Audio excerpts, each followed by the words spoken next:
This channel does not promote any violent, harmful, or illegal activities. All content provided by this channel is meant for an educational purpose only. নমস্কার, টিভি9 বাংলায় আপনাদের আরো একবার স্বাগত জানাই। আমি শুভজিৎ রয়েছি আপনাদের সঙ্গে। এসএসসি মামলায় সুপ্রিম কোর্টে শেষ শুনানি 10ই ফেব্রুয়ারি, তারপর রায়দান। এমনটা জানিয়ে দিয়েছেন সুপ্রিম কোর্টের প্রধান বিচারপতি সঞ্জীব খান্না। পুরো প্যানেল বাতিল হবে নাকি অযোগ্যদের ছাঁটাই করে যোগ্যদের বহাল রাখবে সুপ্রিম কোর্ট, এই প্রশ্নের উত্তর এখন সময়ের হাতে। 2016 সালের হাই স্কুলের নিয়োগে দুর্নীতির অভিযোগ, চাকরি চুরির অভিযোগ তুলে ধর্ণাতলায় ঠায় বসে বঞ্চিত চাকরি প্রার্থীরা। একাধিক শুনানির পর 2024-এর 22শে এপ্রিল 2016 সালের এসএসসির পুরো প্যানেল বাতিল করে দেয় হাইকোর্ট। 25,753 শিক্ষক শিক্ষাকর্মীর প্যানেল বাতিল হাইকোর্টের। 7ই মে নিয়োগ বাতিল নিয়ে হাইকোর্টের রায়ে স্থগিতাদেশ দেয় সুপ্রিম কোর্ট। শুধু যোগ্যদের চাকরি রাখার পক্ষে দাঁড়ায় এসএসসি ও মধ্যশিক্ষা পর্ষদ। যোগ্য অযোগ্য আলাদা করা সম্ভব, সুপ্রিম কোর্টকে জানায় এসএসসি। 8 মাস পার, অবশেষে মামলার হেস্তনেস্ত হওয়ার ইঙ্গিত। সোমবার শুনানির পর সুপ্রিম কোর্টের প্রধান বিচারপতি সঞ্জীব খান্না জানিয়ে দিয়েছেন 10ই ফেব্রুয়ারি শেষ শুনানি, তারপরই রায় দেবেন। তবে এখনো অনেক প্রশ্নের উত্তর নেই। কার্যত শুনানি শেষের দোরগোড়ায় 26,000 চাকরি বাতিলের মামলা, কিন্তু এখনো পর্যন্ত স্পষ্ট নয় আদৌ যোগ্য এবং অযোগ্যদের পৃথকীকরণ সম্ভব কি সম্ভব নয়। মামলাকারীদের আইনজীবী বিকাশ রঞ্জন ভট্টাচার্য সওয়ালে বলেন, পুরো নিয়োগ প্রক্রিয়া জুড়ে রাজ্য সরকারের বেনিয়ম, পৃথকীকরণ অসম্ভব। রাজ্য সরকার দুর্নীতিগ্রস্তদের বাঁচাতে চায়। হাইকোর্ট জানতে চেয়েছিল কতজন বৈধ, এসএসসি উত্তর দিতে পারেনি। এর মধ্যে বিকাশ রঞ্জন ভট্টাচার্যের প্রস্তাব যে আবারও নতুন করে পরীক্ষা নেওয়া হোক, আর তার মাধ্যমেই যারা যোগ্য তারা স্পষ্টভাবে সামনে চলে আসবে। সেক্ষেত্রে যারা বয়সের সময়সীমা পার করে গিয়েছেন তাদেরও পরীক্ষায় বসার সুযোগ দেওয়ার আবেদন জানিয়েছেন তিনি। যখন কোনো প্রসেস ইললিগাল হয় তখন সেখান থেকে ভালো মন্দ বাঁচা যায় না। এটা আমাদের দুর্ভাগ্য যে কিছু ভালো ছেলেমেয়ে হয়তো ক্ষতিগ্রস্ত হয়েছে। যোগ্যদের পাল্টা প্রশ্ন, অযোগ্যদের জন্য তাদের আবার পরীক্ষায় বসতে হবে কেন? বিকাশবাবুর প্রতিটা দাবি বলা যেতে পারে যে সম্পূর্ণ অনৈতিক এবং বিভ্রান্তিকর। School service commission recommending authority তাদেরকে ক্লারিফাই করতে হবে যে তথ্যগুলো যে অ্যালিগেশনগুলো এসছে সেটা একেবারেই মিথ্যা। বিকাশবাবু যে দাবিটা করেছেন এটা একটা হাস্যকর মনে হয়েছে আমাদের। কারণ দেখুন, অলরেডি আমরা 6 বছর চাকরি করছি। তারা তো দুর্নীতিটাকে তুলে ধরেছেন, সেটা একদমই ঠিক। আমরাও জানি দুর্নীতি হয়েছে, কিন্তু তাদের উদ্দেশ্যটা কি ছিল? উদ্দেশ্যটা কখনোই হতে পারে না যে গোটা প্যানেলটাকে ক্যান্সেল করুন। উদ্দেশ্য কখনোই হতে পারে না যারা এত বছর ধরে যোগ্য হিসেবে চাকরি করেছে তাদেরকে নতুন করে পরীক্ষা দিতে হবে, এটা কখনো হতে পারে? যারা যারা অযোগ্য আছে প্যানেল থেকে তাদের বার করা হোক। যদি প্রয়োজনে মনে হয় আমাদের ইনভেস্টিগেশন সেটা কমপ্লিট হয়নি, আরও তিনি দাবি করতে পারতেন, ফলে ময়লাটা পরিষ্কার করে স্বচ্ছ একটা প্যানেলের দাবি তিনি করতে পারতেন। তিনি না চেয়ে বারবার কোর্টকে গাইড করে তিনি চাচ্ছেন পুরো প্যানেলটাই বাতিল হোক। এসএসসির ঘাড়েই দোষ চাপাচ্ছেন বঞ্চিত চাকরি প্রার্থীদের আইনজীবীরা।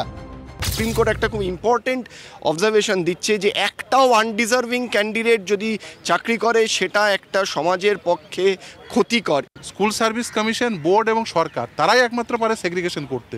তারা তো সেই তথ্যগুলো নিয়ে, সঠিক তথ্য নিয়ে আদালতের সামনে এখনো আসছে না। তৃণমূলও বিকাশকেই কাঠগড়ায় তুলছে। মুখ্যমন্ত্রী নির্দেশ দিয়েছেন যাতে চাকরি হয় এবং কর্মপ্রার্থীরা বঞ্চিত না হন। এরা মামলা করে করে করে করে তাদেরকে বাধা দিচ্ছে, আটকে রাখছে এবং এই ইস্যুটাকে রাজনীতি নিয়ে করতে চাইছেন এই বিকাশবাবুরা। যারা যোগ্য তাদের চাকরি থাক, যারা অযোগ্য, যারা টাকা দিয়ে চাকরি পেয়েছে তাদের চাকরি চলে যাক। 2 সপ্তাহে চাকরি যাবে অযোগ্যদের, নাকি ঢাকি সমেত বিসর্জন? জ্যোতির্ময় কর্মকার, সুমন মহাপাত্র, সুজয় পালের রিপোর্ট, টিভি9 বাংলা। বঙ্গ বিজেপির ভিতরে বিস্তর গুঞ্জন। কি গুঞ্জন? 26-এ কার নেতৃত্বে ভোটের লড়াইয়ে নামবে রাজ্য বিজেপি? সুকান্ত মজুমদারকে সরিয়ে শুভেন্দু অধিকারীকে অস্থায়ী রাজ্য সভাপতি করার ডাক দিয়েছেন বিজেপির বর্ষিয়ান নেতা তথাগত রায়। প্রশ্ন হচ্ছে কেন? তিনি কিন্তু নিজের যুক্তিও দিয়েছেন। প্রশ্ন হচ্ছে তথাগতর দাবিতে ওই তথাস্তু বলে না, বিজেপি কি তথাস্তু বলবে? হ্যাঁ, সেটা সময় বলবে। এক ব্যক্তি এক পদ। বিজেপির এই নীতিতে রাজ্য সভাপতি পদে থাকার কথা নয় কেন্দ্রীয় প্রতিমন্ত্রী সুকান্ত মজুমদারের। যদিও এখনও রাজ্য সভাপতি বদল হয়নি বঙ্গ বিজেপিতে, তা নিয়ে গেরুয়া শিবিরের অন্দরে কম বিতর্ক হয়নি। নতুন করে বিতর্কে রসদ জোগালেন রাজ্য বিজেপির প্রাক্তন সভাপতি তথাগত রায়। সুকান্ত মজুমদারকে সরিয়ে অস্থায়ী রাজ্য সভাপতির দাবি তথাগত রায়ের। ছাব্বিশের নির্বাচনের আগে প্রথম একজন অস্থায়ী সভাপতি মনোনীত হওয়া উচিত। আজকে পশ্চিমবঙ্গ ভারতের মধ্যে বলা যেতে পারে সবচেয়ে উপদ্রুত রাজ্য, সেটার বিরুদ্ধে লড়তে পারে একমাত্র বিজেপি, অন্য কোনো দল তো লড়বে না, কারণ তাদের ওই সংখ্যালঘু ভোট ব্যাংকের দিকে তাকালে তাদের জিভ দিয়ে জল পড়ে। অস্থায়ী সভাপতি পদে শুভেন্দুই একমাত্র যোগ্য দাবি তথাগত। এই অস্থায়ী সভাপতি হিসেবে এমন লোককে নিতে হবে যার জনসংযোগ আছে, যার জনসমক্ষে পরিচিতি আছে, যিনি দলের হয়ে লড়ছেন। আমি তো খুব পরিষ্কার করে আগাগোড়া বলে এসেছি যে সভাপতি হবার যোগ্য মানুষ একমাত্র শুভেন্দু অধিকারী। কেন সুকান্ত নয় তার ব্যাখ্যাও দিয়েছেন তথাগত। একজন লোক তাকে কেন্দ্রে প্রতিমন্ত্রী করে বসিয়ে রেখে তাকে এখানে পশ্চিমবঙ্গের সভাপতির কাজ চালাতে বলা হলো, আর সেখানে একটা দ্বন্দ্ব বেঁধে গেল, এই জিনিসটা তো একদমই ঠিক নয়। এই প্রথম নয়, গত বছরও সুকান্তকে পার্ট টাইম সভাপতি বলে কটাক্ষ করেছিলেন তথাগত রায়। রাজ্যে কেন এটা পার্ট টাইম প্রেসিডেন্ট দিয়ে চালানো হচ্ছে আমার মাথায় আসছে না। তা নিয়ে জোর বিতর্ক হয় গেরুয়া শিবিরে, তখনও শুভেন্দুর হয়ে ব্যাট ধরেছিলেন তথাগত। শুভেন্দু অধিকারী দলের মধ্যে অন্যতম বা যোগ্যতম পারফর্মার, আর কে হবেন? যোগ্যতম মুখ হচ্ছে শুভেন্দু অধিকারী। তৃণমূলে যেমন নবীন বনাম প্রবীণ বিতর্ক লেগেই থাকে, ঠিক তেমনই বিজেপিতে শুভেন্দু বনাম সুকান্ত ঠান্ডা লড়াই নিয়েও তরজা চলে। অতি সম্প্রতি বিজেপি সাংগঠনিক বৈঠকে শুভেন্দুর অনুপস্থিতি নিয়েও কটাক্ষ করতে শোনা গেছিল সুকান্তকে, যে কটাক্ষের সূত্র ধরে তৃণমূল নেতা কুণাল ঘোষ বলে দেন বিজেপিতে এগিয়ে শুভেন্দুই। বিজেপিতে যারা আছে তাদের মধ্যে সাংগঠনিকভাবে এবং প্রশাসনিক অভিজ্ঞতায় শুভেন্দু অধিকারী অনেকটাই বাকি নেতাদের থেকে এগিয়ে। সুকান্তকে নবজাতক বলেও কটাক্ষ করেন কুণাল। বিজেপির অভ্যন্তরে রাজনীতিতে সুকান্ত মজুমদার তিনি নবজাতক। 2022 সালে খানিকটা এই ভাষাতেই দলীয় সতীর্থকে নিশানা করেছিলেন বিজেপি সাংসদ সৌমিত্র খাঁ। রাজ্য সভাপতি রাজনীতিতে খুবই কম দিন পলিটিক্সে এসছেন। উনি যখন শিক্ষানবিশ আছেন, উনি যখন শিক্ষা পাবেন তখন নিশ্চিতভাবে হয়তো ভালো কিছু হবে। সৌমিত্র থেকে তথাগত দলেই বারবার কটাক্ষের মুখে সুকান্ত, উল্টে অ্যাডভান্টেজ শুভেন্দু। বিজেপি শীর্ষ নেতৃত্ব কি তথাগতরা সাজেশন ধর্তব্যের মধ্যে রাখবে? সৌরভ গুহর রিপোর্ট, TV9 বাংলা। বাংকার উদ্ধারের 2 কিলোমিটারের মধ্যে গ্রেফতার 2 জন রোহিঙ্গা। নদিয়ার কৃষ্ণগঞ্জে ভারত বাংলাদেশ সীমান্তে এই 2 রোহিঙ্গাকে জালে আনা গিয়েছে। 1 বছর আগে ভারতে অনুপ্রবেশ, সেটাও জানা যায়। কাজ করতে তারপর তারা হায়দ্রাবাদে যায়। বাংলাদেশে ফেরার চেষ্টা যখন তারা করে তখনই তাদেরকে পাকড়াও করা হয়।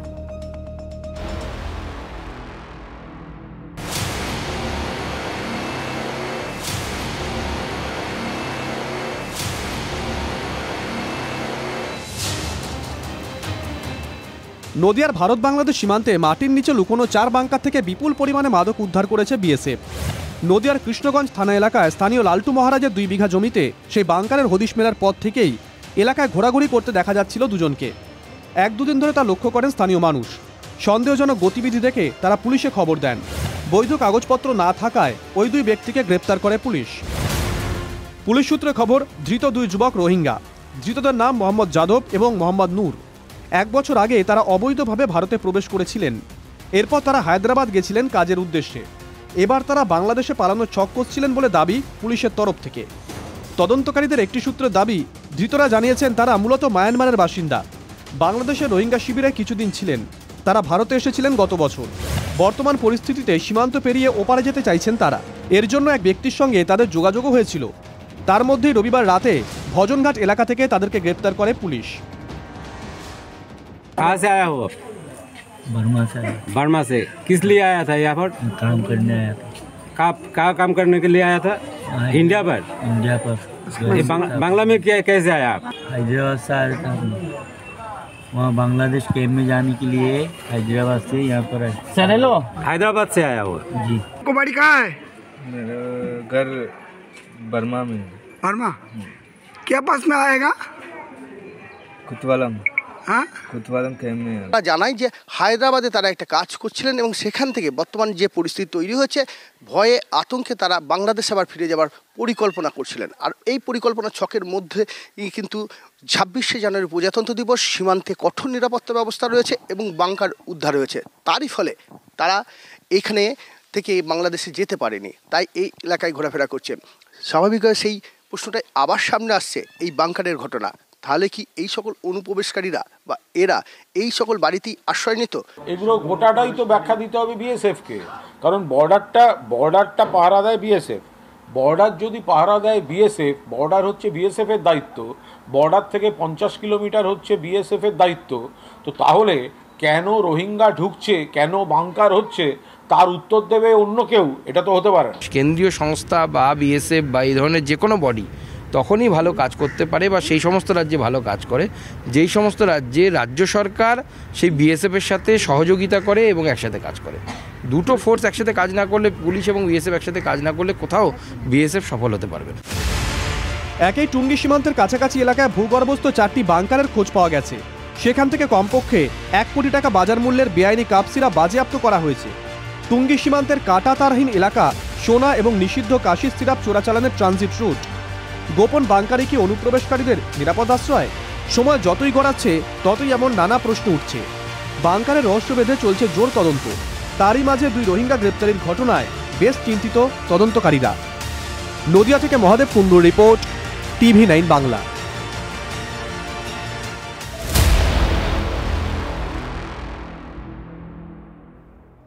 মুর্শিদাবাদ জেলায় অঙ্গনওয়াড়ি কেন্দ্রে কর্মী নিয়োগে দুর্নীতির অভিযোগ উঠছে। টাকার বিনিময়ে চাকরি দেওয়ার অভিযোগ তৃণমূল বিধায়ক এবং দলের ব্লক সভাপতির বিরুদ্ধে। তারা টাকা নিয়ে চাকরি দিয়েছেন, অভিযোগ এমনটাই। আর জেলা শাসকের কাছে সেই অভিযোগ দায়ের করেছেন চাকরি প্রার্থীরা।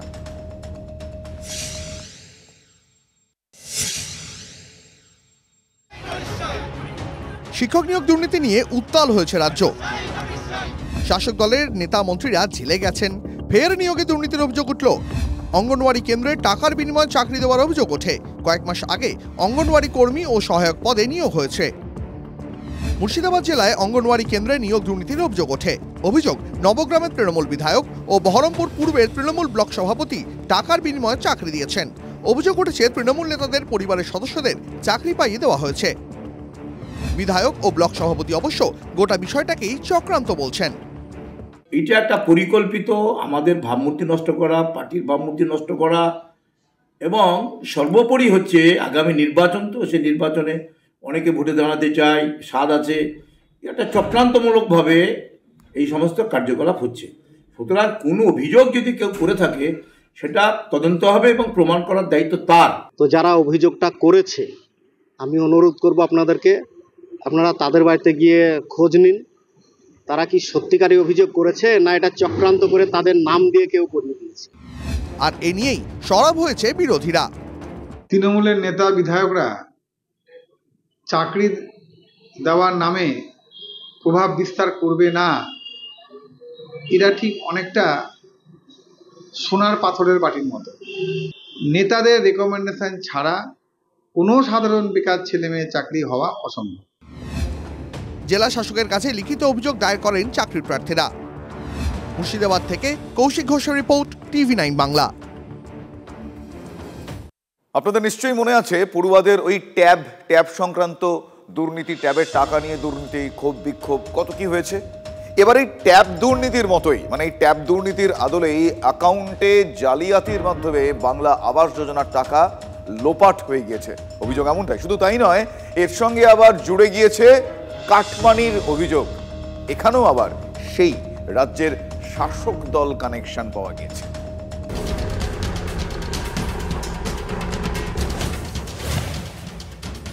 রাজ্য সরকারের আবাস যোজনার তালিকায় নাম তোলা নিয়ে পক্ষপাতিত্ব, দুর্নীতির বিস্তর অভিযোগ ওঠে। সমীক্ষা চলাকালীন জেলায় জেলায় ক্ষোভ বিক্ষোভ দাবানলের মতো ছড়ায়। সেই সব কাটিয়ে উপভোক্তাদের অ্যাকাউন্টে টাকা আসতে শুরু করেছে। এবার সেখানেও দুর্নীতির অভিযোগ উঠল। ট্যাব দুর্নীতির কায়দায় টাকা লোপাটের অভিযোগ। মালদার হরিশ্চন্দ্রপুরের ভিঙ্গল গ্রাম পঞ্চায়েতের বাসিন্দা মোহাম্মদ সাজিদ আলী, পেশায় রেশম চাষি। আবাসের তালিকায় নাম ওঠে মোহাম্মদ সাজিদ আলীর। তার মোবাইল ফোনে ওটিপি আসে। অভিযোগ, স্থানীয় তৃণমূল পঞ্চায়েত সদস্য মাজিনুর বিবি ও তার স্বামী বাবুল আলী বাড়ি এসে মোহাম্মদ সাজিদের মোবাইল ফোন নিয়ে যান। তারপর আবাসের টাকা মোহাম্মদ সাজিদের অ্যাকাউন্টে পড়েনি, উল্টে সেই টাকা অন্যের অ্যাকাউন্টে পড়েছে বলে অভিযোগ। কি নামে, সাজ্জাদ নামে, তার বায়োডাটার পুরা নিয়ে টাকা উড়ি অ্যাকাউন্টে ঢুকাইছে। সমস্যা হয়তো অবশ্য ওরা জালিয়াতি করেছে, হয়তো টিএমসির হয়তো নাম্বার ছিল, তার সাথে একজন ছিল অভিভাবক, সে তার নাম হলো তসিফুল। তারা দুইজনে ঘুরে ঘুরে কাজ করেছে। আর মোবাইল নিয়েছিল আমার কাছ থেকে প্রায় 8 থেকে 9 দিন ধরে, কিন্তু আমার কাছ থেকে কিন্তু মোবাইল নিয়েছে। মোহাম্মদ সাজিদের আরও অভিযোগ, তৃণমূল পঞ্চায়েত সদস্য ও তাঁর স্বামী 5,000 টাকা কাঠমানিও নিয়েছিলেন। 5,000 টাকা দিয়েছিলাম বাবুলকে। আর চেয়েছিল, কি বলেছিল, যে টাকা লাগবে, টাকা না দিলে কিন্তু কাজ হবে না। অভিযোগ অস্বীকার করেন পঞ্চায়েত সদস্যের স্বামী। আমার প্রমাণই দিতে পারবে না কিছু রইগলা, আমার প্রমাণই দিতে পারবে না কিছু রইগলা। এই অভিযোগ সামনে আসতেই শাসক দলের বিরুদ্ধে সুর চড়িয়েছেন বিরোধীরা। মানুষ যারা বোঝে না তাদের কাছে ওটিপি চুরি করে সেই ঘরটা অন্যজনকে পাইয়ে দেওয়া হচ্ছে। ধিক্কার জানাচ্ছি এই সরকারকে, যারা নিচু থেকে ওপর অব্দি দুর্নীতির সঙ্গে যুক্ত। টাকা ফিরে পেতে অগত্যা ব্লক মহকুমা শাসক এবং জেলা শাসকের কাছে অভিযোগ দায়ের করেন মোহাম্মদ সাজিদ আলী। মালদা থেকে শুভতোষ ভট্টাচার্য রিপোর্ট, TV9 বাংলা। বাঘের আতঙ্ক যেন পিছু ছাড়ছে না বাঁকুড়ার জঙ্গলমহলের বাসিন্দাদের। কেন বলছি, তার কারণ 12 মাইলের জঙ্গলে আবারও বাঘের দেখা পাওয়া গিয়েছে। গ্রামবাসীরা দাবি করছেন তেমনটাই, তারা পায়ের ছাপ দেখেছে বাঘের। বনকর্মীরা সতর্ক থাকতে বলেই খালাস হয়ে যাচ্ছেন। জঙ্গলে না গেলে তাদের পেট চলবে কি করে, ফলে এই মুহূর্তে রুটি রুজি নিয়েও একটা প্রশ্ন উঠছে। আর সেটা ভেবে ঘুম উড়েছে তাদের, তার কারণ বাঘের ভয়ে তারা বনে যেতে পারছেন না, জঙ্গলে যেতে পারছেন না, ফলে পেটে টান পড়ছে।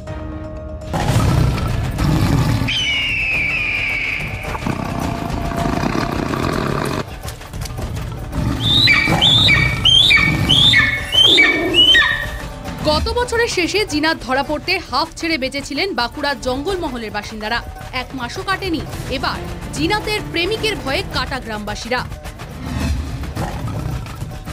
রানীবাঁধের বাঘডুবি, সুতান 12 মাইলের জঙ্গলে বাঘের পায়ের ছাপ দেখা গিয়েছিল আগে। এবার নাকি মহাদেব সিনান গ্রামের অদূরে জমির কাজ করতে গিয়ে বাঘের দেখা পেয়েছেন এক মহিলা।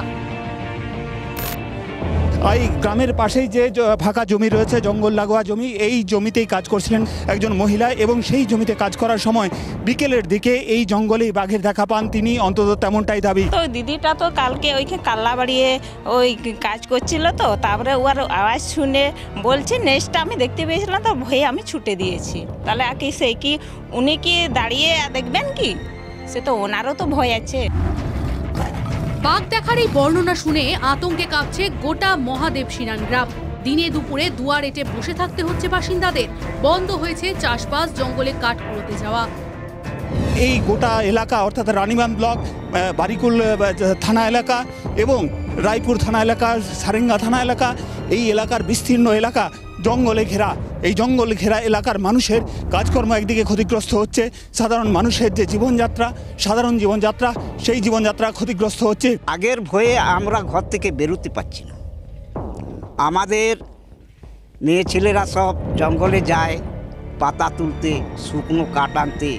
আমাদের রাঁধাবাটা ব্যাপার আছে, জঙ্গল না গেলে আমাদের দিন যাচ্ছে না।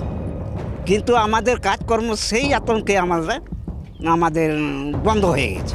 ঘুম নেই কারো, তো হয়তো খোলা আমাদের সেই মানে বাড়িগুলো হয়তো সেভাবে নেই, দরজা কোপারগুলো কিছু নেই, তাহলে সেই ঘুমটাও ঠিকঠাক হচ্ছে না রাত্রিবেলা। গ্রামবাসীদের অভিযোগ, দীর্ঘদিন ধরে 100 দিনের কাজ বন্ধ হয়ে রয়েছে। রুটি রুজির জন্য তাই জঙ্গলের ওপরই নির্ভর করতে হয়। কেউ কেউ তাই প্রাণ হাতে নিয়েই জঙ্গলে ঢুকছেন। কাজ তো আমাদের নেই, বলছে তো 100 দিনের কাজ, সেটা তো কই হয়নি আমাদের। তাহলে আমাদের এখন যে চারা হয়েছে সেটা তো আমাদের ধান লাগানো তো করতেই হবে। আমরা তো চাষ বাড়িতে আমাদের কি, সে ধান না চাষ করলে আমরা তো খেতে তো আর পারবো না।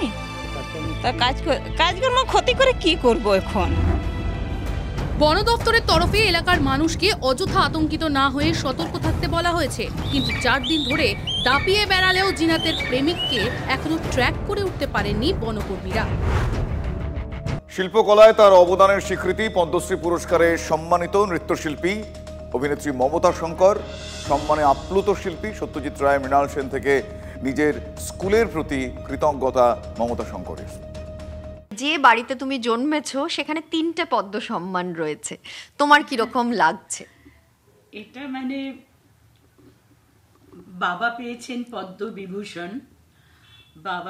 পদ্মবিভূষণ, তারপরে মা পেলেন পদ্মভূষণ। আর এইটা আমি কোনো দিন ভাবিনি, আমি আমার চিন্তার মধ্যেই ছিল না। যখন সবাই ফোন করছেন এই করছেন, আমার ভেতরে না কিছু ঢুকছে না, মানে আমি বলছি আমার গায়ে কাঁটা দিচ্ছে, আমি মানে জানি না। মৃণাল সেন, যার হাত ধরে আমি এই এতে এসছি, মানে উনি না থাকলে ফিল্মের জগতের সঙ্গেই আমি বোধহয় জড়িত হতাম না। মানিক কাকা,